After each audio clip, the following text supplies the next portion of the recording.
Alright, so let's do this one. Oh, Albert, yeah, it's fine. Alright, so this was another one of suggestions. The top 5 most historically significant semi-auto pistols. Semi-auto pistoles. I have a suspicion I know what 1 or 2 of them are going to be. I'm curious if they're going to be on this list. Alex, that's my suspicion. Let's see if you made the list, though. Let us see. So, let's check it out. Hello, this is Alex C with TFB TV. Today I'm going to cover my picks for the top 5 most important pistols in history. Okay, that's nice. I will be using the lexical definition of the word pistol. That is, I'm going to be pedantic and go by the definition that a pistol is a handgun having one chamber integral with the barrel. Sorry, revolver fans, that's another video. So let's have a look, shall we? To start, the Mauser C96, colloquially known as the broom handle for obvious reasons. Yeah, Han Solo's blaster. 'Cause yes, unfortunately in this day and age, more people know this as Han Solo's blaster than as the broom handle. The broom handle gun. I mean, granted, the Mauser is a remarkable firearm. And, you know, there's a reason why it's iconic and why it was chosen to be the sidearm of choice for a favorite scoundrel. Yeah, exactly. Like, this was this is back when Germans, like, during World War II, say what you will, the Germans knew how to make some damn good firearms. And they still do. They absolutely still do. But they really knew how to make a good firearm during World War II. The C96 was an amazing commercial success that proved semi-automatic pistols were here to stay. While not the first mass-produced semi-auto pistol, Okay, Albert, it depends on the context. If you're talking about looks, the Mauser. If you're talking about just saying the model of the gun, Luger. More people know the word Luger than they do Mauser. However, more people would know the look of the Mauser over the Luger. That's my opinion, in terms of iconography. Honor belonging to the Borchardt C93, it was less cumbersome and much more powerful. In fact, it fired a round that was dethroned in velocity only by .357 Magnum. It was also exponentially more successful than the Borchardt. Mauser alone made and sold over 1 million, and the pistol was copied the world over. The gun was, however, pricey, a factor that did not stop Winston Churchill from acquiring and using one in battle. The pistol is complex in its function, was difficult to manufacture, and is a nightmare to disassemble and clean. But it is beautiful, and proved to the world that revolvers and military service may not have been the way of the future. Yeah, and this one was actually clip-fed. Just like, I hate when I do this, my brain just goes blank.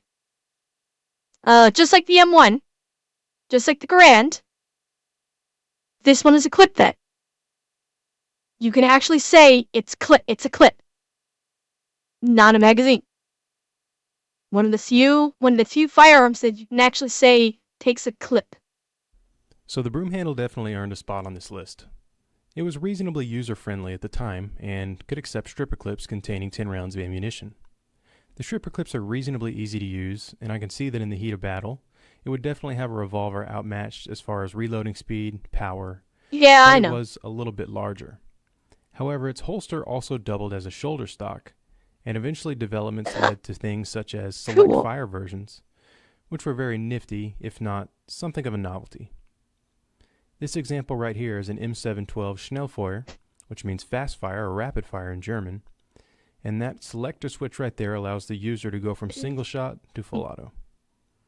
You can see here that a shoulder stock has been attached, which is also the holster.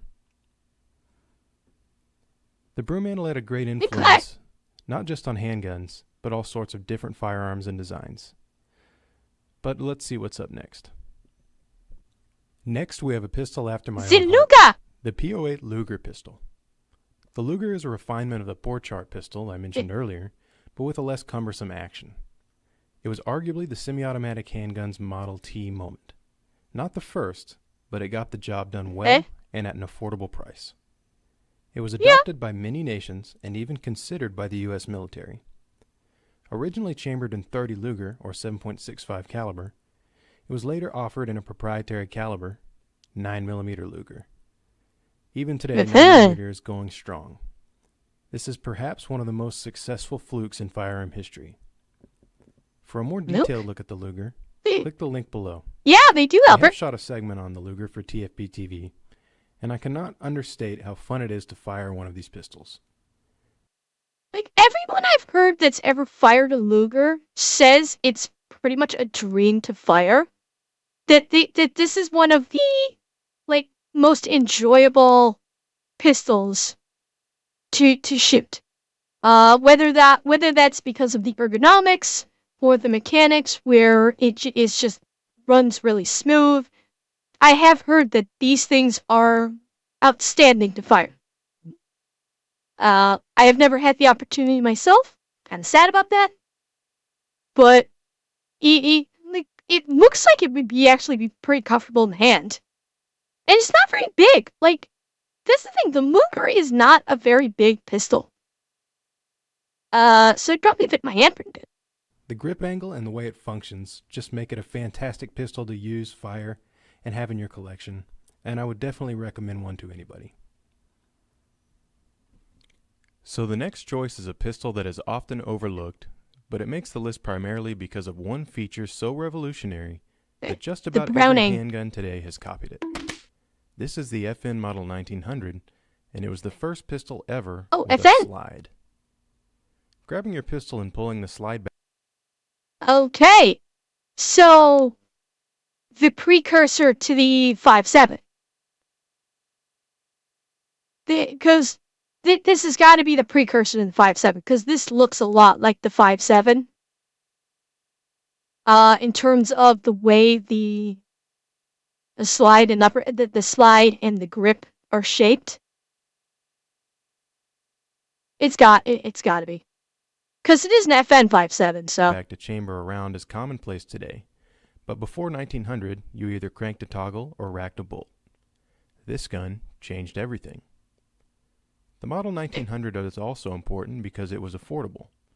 Its simple blowback action made it easy to manufacture, and the price was passed on to consumers. Browning did well in designing the small, affordable pistol, and FN was proud enough to feature its form on its own grip.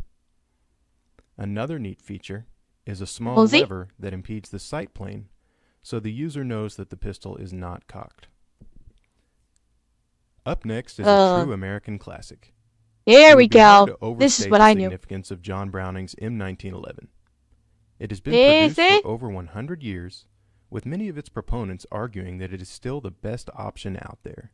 Okay, Corey. In its early days, it was used by Patra, 2 world wars, a conflict, 2 conflicts actually, and multiple law enforcement ever since. Like, realistically speaking, in terms of iconography, the Colt 1911 is probably the most iconic pistol in the world. It is. It's just the design of it, the single action, the trigger especially, the solid trigger instead of the floating trigger. This is an iconic pistol. I'd say the most iconic. If you show someone if you put a bunch of firearms on a table and include a 1911, instantly people are gonna know 1911. They will know in a heartbeat. It wouldn't surprise me if Special Forces still uses them, especially now, the way they've adjusted them. Well, I mean, Russell Basher also says, called the 45 God's caliber, too, so. By both hero and villain alike. And the films would have you think that no self-respecting gangster would leave home without his Tommy gun and a 1911 pistol. But for good reason. Relative to other offerings, the 1911 and its 45 ACP cartridge were incredible. The legacy of the 1911 can be seen in most modern short recoil operated handguns. That is to say, Browning's tilting barrel operation is used in its linkless form by Glock, Really? SIG, HK, Smith & Wesson, and many more. The 1911 has earned its place in history by proving itself the hard way, and it lives on by being manufactured by dozens of outfits to this day. Lastly, we have an unusual... This has got to be the Walther. This has to be the Walther PPK. And I'm guessing it's on this list because it's got the internal hammer and firing pin. Injury. This isn't a phaser, but it certainly looks like one. What you see here is an HK VP70Z. But why include it on the list? Never mind. For good reason. It was the world's first polymer-framed pistol. Not only did it beat Glock to the punch by 12 years, but it has a greater capacity. 18 rounds versus 17. In 1970, a pistol with an 18-round capacity was very impressive, but many people were deeply concerned about a pistol made of Tupperware exploding in their hands. Since then, this attitude has dissipated, and the VP70 served as a great proof of concept to plastic Wonder Nines that would come after it. It wasn't exactly a great pistol, but it was a trailblazer in terms of pistol construction and the durability of polymer firearms applications.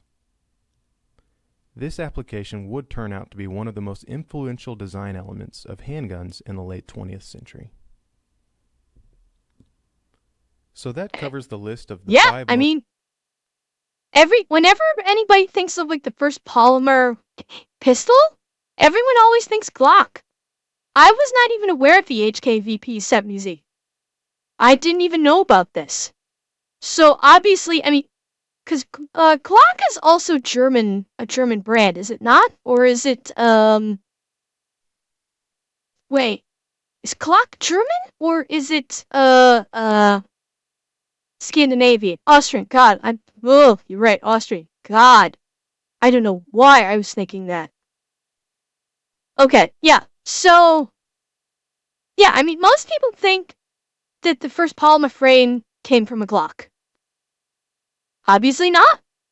I mean, I know for me personally, the first time I can remember hearing about a polymer frame, well, not me. Like, you know, some like gun enthusiasts and media enthusiasts from days of yore. I think it first really came to public light, the idea of a polymer gun, and thus the idea that you could sneak a pistol through a metal detector because it's all polymer, which of course we know is false, because it was only the frame that's made of polymer, not the slide and anything else in it, was Die Hard 2. Because if you remember, that was a plot point in Die Hard 2. The bad guys were able to sneak into the airport with their guns because they said that the guns, that the Glocks were, I think they actually referred to them as being plastic when they're polymer. And that supposedly didn't set off the metal detector, which we all know is a lie. But, did they say ceramics in this? I can't remember if they said plastic or ceramic. Yeah, so, like, I think that was the first time people really heard of non-standard frame firearms when HK was doing it years before Glock. Glock got lucky with selling it to Hollywood, I guess. I don't fucking know. Most historically significant pistols. If there's a gun you have in mind that you believe should have been included in the list, please list it in the comments below. Otherwise, thank you for watching this installment of TFB TV. If you enjoyed this segment, more in this format will follow. In the meantime, hitting that subscribe button would really help us out a lot.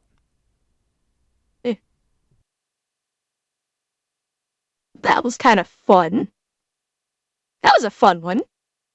I like that.